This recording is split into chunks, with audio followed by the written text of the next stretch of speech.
Сталкеры, приветствуем вас в видеообзоре предстоящего контентного обновления, релиз которого состоится уже 15 июля. В этом видео вы узнаете лишь о некоторых изменениях, которые войдут в будущее обновление. Они затронут механики группировок, улучшение нарративной и визуальной составляющей города Любич, новый одиночный данж и, конечно же, обновленную оружейную составляющую проекта. Более подробный список изменений, разумеется, будет опубликован с выходом обновления.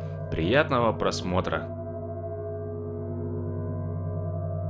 Работа над нарративной составляющей проекта идет полным ходом, и следом за недавними изменениями обучения из станции Лесная преображается и всеми знакомый город Любич. До 1986 года Любич-1 был закрытым военным городом и стратегическим пунктом советских лабораторий с крупнейшим бункером для защиты населения от возможного ядерного удара. После произошедшей аномальной катастрофы город превратился в поле боя. Военные, отчаянно пытаясь его спасти, организовали массовую эвакуацию, неустанно очищая улицы от наводнивших их чудовищ. Почти всех жителей успели спустить в подземное убежище, однако, когда зачистка уже близилась к завершению, связь с бункером внезапно прервалась. Любич опустел. Среди выживших ходят легенды о том, что же произошло под землей. Остатки выживших и военных создали союз, самопровозглашенное правительство зоны, пытающееся восстановить порядок среди хаоса зоны. Город преобразился, возведены стены, системы защиты, налажено производство продовольствия и научные исследования. Сейчас Любич-1 – это крепость и один из оплотов цивилизации в условиях аномального хаоса, место постоянной борьбы за выживание и надежды на возвращение мира. Важно, если вы уже проходили ранее сюжет Любича, вы сможете также вернуться в город и пройти новую итерацию сюжета. При этом вы не потеряете доступ к окрестностям и в любой момент сможете выйти из Любича через КПП.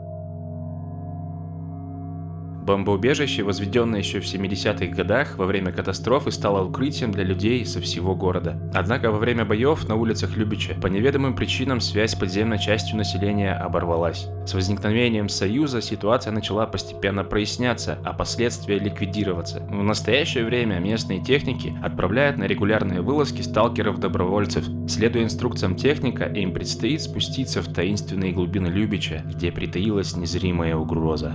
Одиночное подземелье будет доступно для повторного прохождения после завершения основного сюжета в Любиче. Ограничений по уровню у данного подземелья не будет. Вместе с новым одиночным подземельем в обновлении появится и новое динамическое событие в открытом мире – защита группы ученых. Игрокам предстоит прикрывать группу исследователей-ученых от волн агрессивных животных и мутантов. Скажем по секрету, в дальнейшем мы также продолжим расширять количество существующих динамических событий. Важные изменения коснулись и группировочной части проекта, и одним из самых крупных изменений является полный отказ от системы альянсов. На серверах проекта сложилась ситуация, когда организовался один крупный альянс, который собрал в себя большинство группировок и за счет своих масштабов считается непобедимым. Мы же хотим дать шанс группировкам поменьше проявить себя, вырасти во что-то большее, что может возродить здоровую конкуренцию между группировками. А вместе с выходом обновления максимальное количество участников группировки 5 уровня будет снижено до 100 человек. Каждая группировка сможет иметь лишь одного союзника.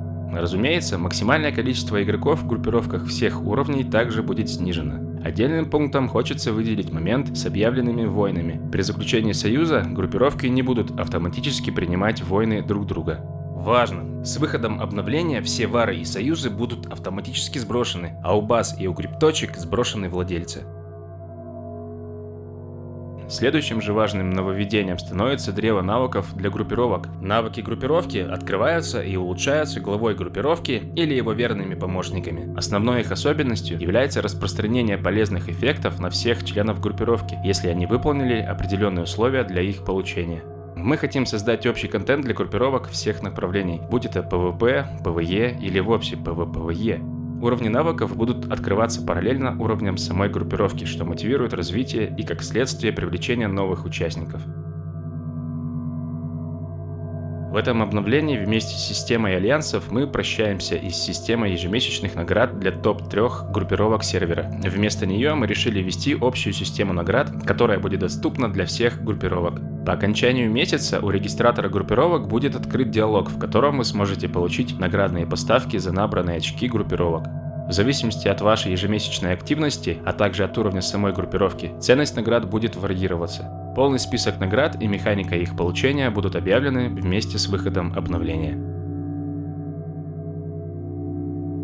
В этом обновлении мы вводим несколько механик в захваты. Если по истечении времени захвата атакующая группировка будет иметь во владении более половины флагов, захватываемая база перейдет в пользу атакующей группировки. Помимо этого, мы планируем ввести новую механику возрождения на захватах. У атакующей и защищающейся стороны будут разные условия и особенности.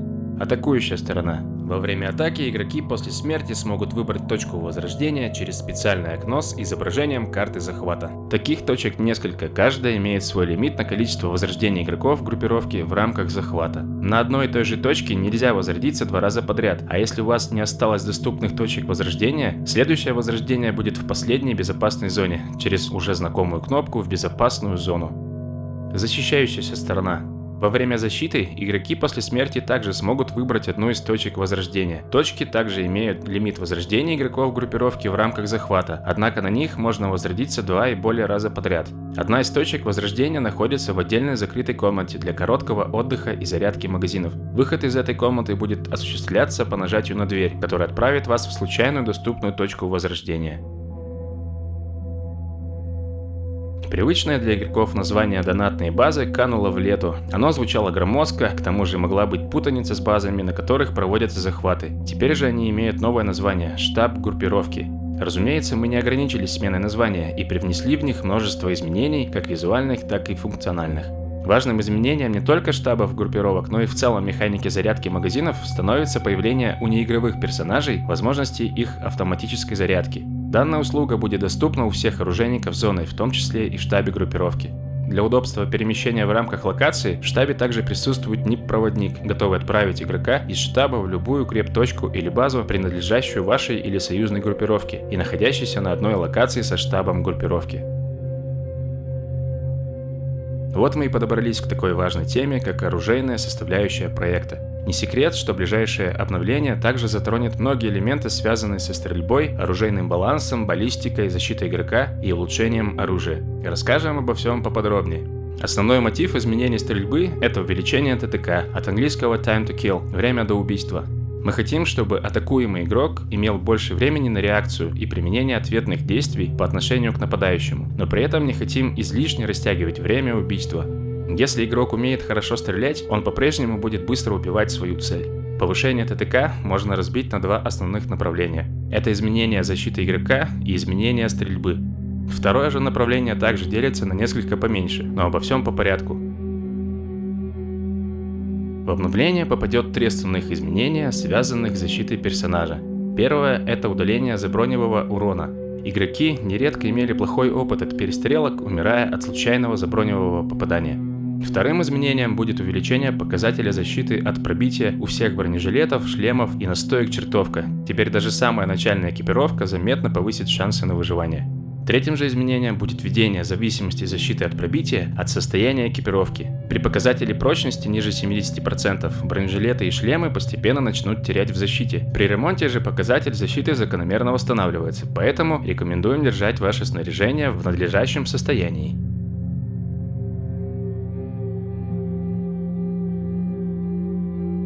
Одним из предстоящих изменений, что было, пожалуй, больше всех на слуху у игроков, является баллистика стрельбы. В обновленной системе баллистики сила падения пули на дистанции теперь будет зависеть от калибра и типа патрона, который использует ваше оружие. Чем больше калибр, тем большее расстояние будет преодолевать пуля без ощутимого падения. На данный момент штурмовые винтовки считаются универсальным оружием, которое обладает высокой боевой мощностью на всех типах дистанций. Отсюда, например, появляется проблема в необходимости снайперских винтовок и их конкурентоспособности при стрельбе на дальнее расстояние. Данными изменениями решается как вопрос универсальности штурмовых, так и вопрос эффективности снайперских винтовок. Немаловажным изменением будет и введение останавливающего эффекта на все виды патронов. Ранее он был лишь у калибра 9х39. Как в баллистике, сила и длительность эффекта будет зависеть от патрона и используемого оружия.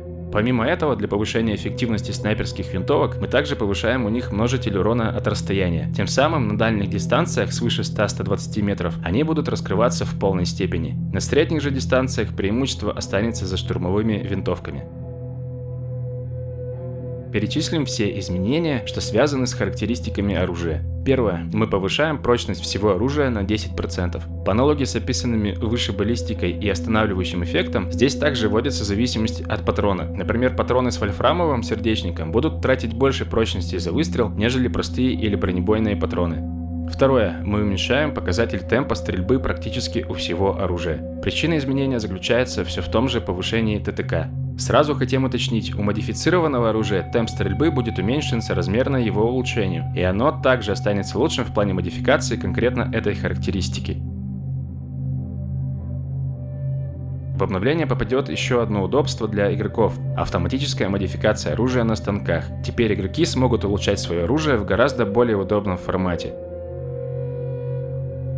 В текущее обновление также попадет небольшая переработка интерфейса игрока. Важное нововведение – меню быстрого доступа. Удобство меню заключается в том, что оружие или предметы, выставленные на панель быстрого доступа, теперь можно использовать всего через одно нажатие. Больше нет необходимости тянуться к дальним клавишам. Вот и подошел к концу наш видеообзор, а это значит, что до выхода обновления остались считанные дни. Следите за новостями проекта, скоро увидимся. С уважением, команда Stay Out.